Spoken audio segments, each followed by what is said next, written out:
In this chapter, we'll be talking about media parties and interest groups and how they link people to policymakers. Here's an overview of the issues we'll be talking about. First, it's mass media. Mass media is really the primary linkage or channel of influence. It funnels information to people, funnels information, user-friendly analysis to a large number of people without direct face-to-face contact. When we talk about mass media, we're talking about print, television, radio, internet, and what's known as elite media. According to a survey by the Public Policy Institute of California in 2010, television received the most sites as the source of political news. More people look to television, 37%. That's down from 45% in 1999. The internet, 24%. That's up from 5%. Huge increase in the number of people who are using the internet as their source of political news. On the other hand, newspapers at 15%, that's half of what it was in 1999. And radio has stayed about the same. Let's talk about newspapers for a second. Large corporations really have dominated the scene. That you see corporate ownership of the major papers in the state. Fresno Bee, for example, also owned by McClatchy, a newspaper corporation. There are many ethnic newspapers in the state, about 800 media outlets that serve minority communities. In Fresno, for instance, there's a Spanish language newspaper. There's also a newspaper that focuses on issues for African Americans. But one thing we're finding with newspapers in their role as linking people to policymakers, only a handful can really afford to staff a Sacramento bureau.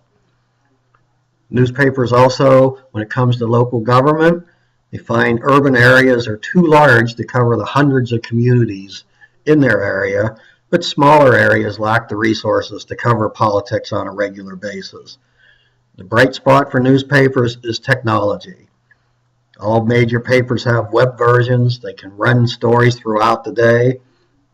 While the long-term future of print editions may be bleak, that many papers may be more accessible than ever. For television, again, the source of news for many Californians, yet it falls short in many ways. First, it's a visual medium. Politics is not inherently interesting to TV unless it's visually interesting. That's why you see public officials employ symbols, stunts, celebrities to try to get TV media attention. It's also a media bias, a structural bias with television. And as a business, the TV structures the news to minimize coverage of government and politics. They focus less on politics and more on crime, human interest, and other stories that they believe more viewers will tune into.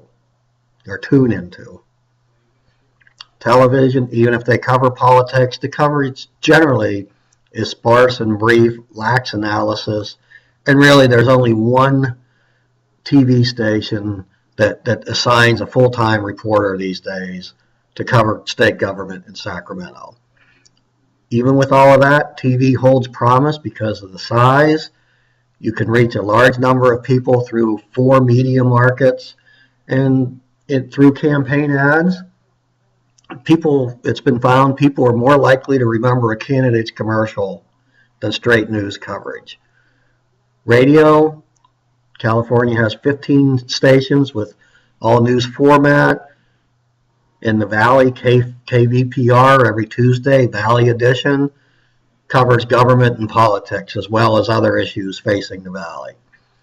Radio has talk radio. It's really hard-hitting and abrasive, but what people find is that listeners tend to tune in to talk radio that reinforces their views. They don't tune in to hear the issues and make up their mind.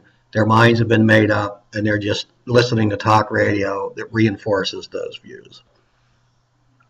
Internet and social media.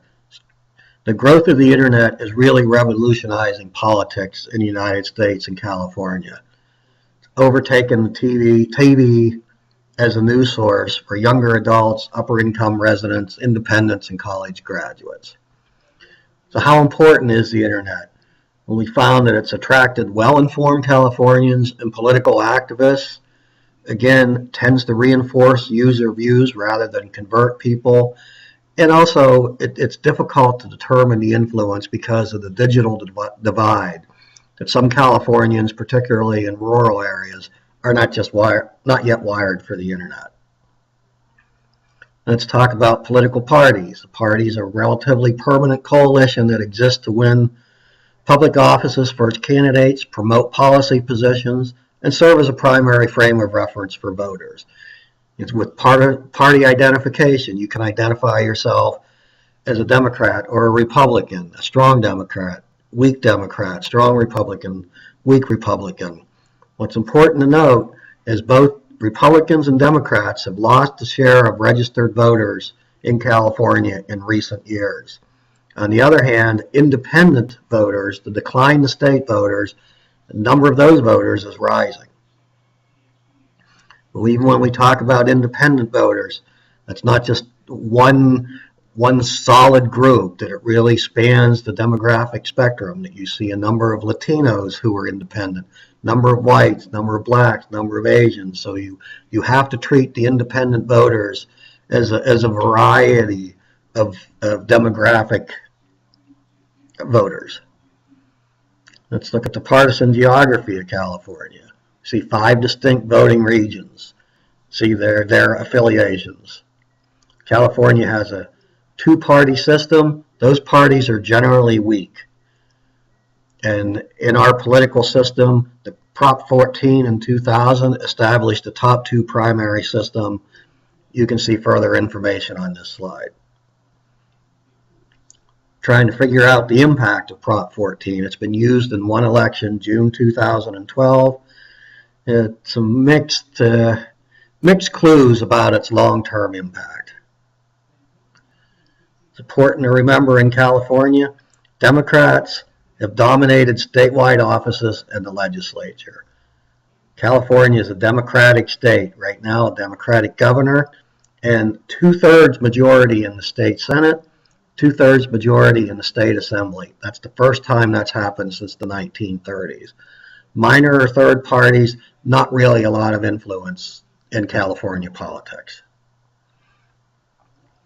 How are parties organized? You see a state central committee, that's the highest ranking body. That includes the state chair, who serves as the party spokesperson, person who raises a lot of money or goes out, tries to raise a lot of money for the parties.